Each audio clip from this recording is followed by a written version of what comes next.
Hello everyone, welcome back to my channel Shivani's Maternity Mentor. Today we will discuss about the intranatal care. So let's start. First we discuss about the definition.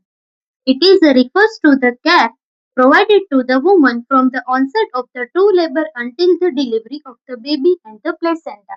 Intranatal care मतलब जब woman को labour pain start होता है वहां से शुरू होके जब तक बेबी और प्लेसेंटा की डिलीवरी नहीं होती उस दौरान दी जाने वाली केयर को क्या बोला जाता है इंट्रानेटल केयर बोला जाता है लेबर पेन से स्टार्ट होकर until the delivery of the baby in placenta उसके दौरान जो कोई भी हम केयर प्रोवाइड करते हैं उसे क्या बोला जाता है इंट्रानेटल केयर जो है वो बोला जाता है so now moving towards next is objectives first objective is ensure the safe delivery अगर प्रॉपर मैनर से हम जो इंट्रानेटल केयर प्रोवाइड करेंगे तो हम सेफ डिलीवरी को प्रमोट कर सकेंगे next one is monitor the progress of the labour हम लेबर का जो प्रोग्रेस है कितना डायलिटेशन हुआ है कितना बेबी का हेड डिसेंट हुआ है हम प्रोग्रेस ऑफ लेबर भी देख सकते हैं इन द इंट्रानेटल केयर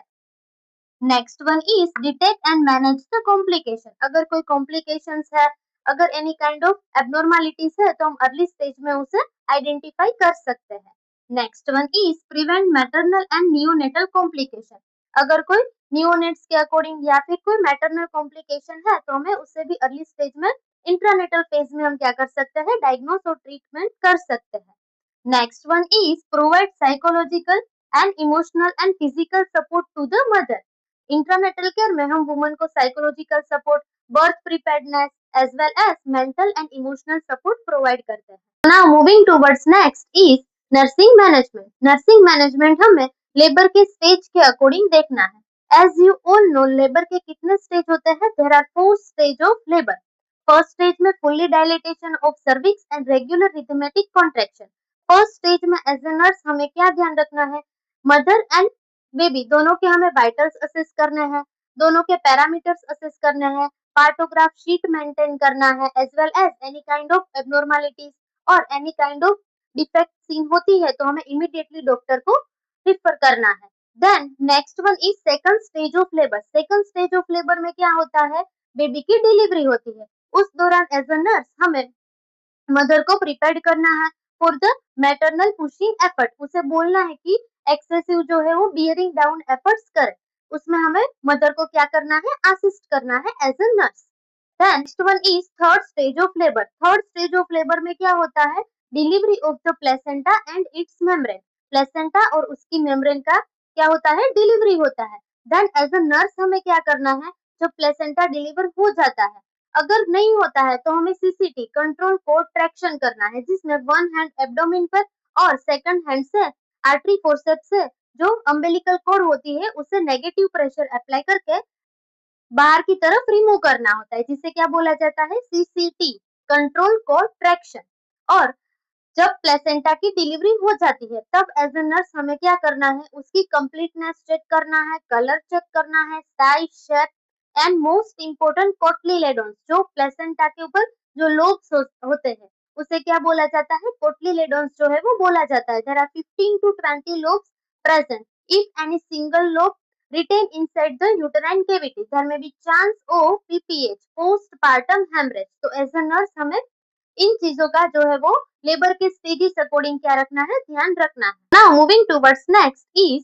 की monitoring during the intranatal care under that first one is vital sign हमें मदर और फीटस दोनों की जो वाइटल्स है जो कार्डिनल साइन है ब्लड प्रेशर है रेस्पिरेशन रेट है पल्स रेट है SpO2 है वो हमें फ्रीक्वेंटली चेक करते रहना है अगर कोई एबनॉर्मलिटी या अप एंड डाउन देखने को मिलता है तो हमें इमीडिएटली उसे क्या करना चाहिए ट्रीट करना चाहिए then next one is uterine contraction mother को कितने कॉन्ट्रैक्शन आता है कितनी इंटेंसिटी है कितनी सीवियरिटी है वो भी हमें चेक करते रहना है next one is cervical dilatation cervix जो है वो कितना डायलेट होता है वो भी हमें चेक करना है then next one is descent of foetal head foetus का जो हेड है वो कितने डिसेंट होता है यानी कि कितना जो है वो सर्विक्स की तरफ नीचे आ रहा है वो भी हमें देखना है हमने आगे देखा कि एक सिंगल ग्राफिकल शीट होती है पीस ऑफ पेपर होता है जिसे क्या बोला जाता है पार्टोग्राफ शीट भी बोला जाता है जिससे हम प्रोग्रेस ऑफ लेबर को चेक कर सकते हैं next one is colour of amniotic fluid if कोई मेकोनियम स्टेन हुआ है या फिर ब्लड कंटेन है, कोई पस है या फिर इन्फेक्शियस एमनियोटिक फ्लूइड है, तो हमें कलर ऑफ एमनियोटिक फ्लूइड से पता चल जाएगा. That is very important point of to be remember. Next is maternal urine output. Mother का जो है वो हमें यूरिन आउटपुट भी फ्रीक्वेंटली मॉनिटर एंड चेक करना. Moving towards next is common instrument that used during the intranatal care. Under that, first one is delivery tray. At the time of the delivery, as a nurse, we should prepare the delivery tray as a well equipment, well article and proper arranged. As a nurse, we are the responsible for the preparing the delivery tray. Next, sterile gloves. A pair of sterile gloves can prevent the cross infection. Next one is cord clamp to clamp the cord. Then next one is sponge holding forceps. Then kidney tray to collect the wet waste. Then episiotomy scissor to cut the perineum area to facilitate the delivery process. Then neonatal resuscitation equipment. हमें if कोई baby है वो low birth weight वाला है, breathing difficulties है और any congenital defect है तो हमें रिसस्टिटेशन करना पड़ेगा. उसके लिए neonatal resuscitation equipment and articles should be ready. Thank you so much for watching. See you soon in next video.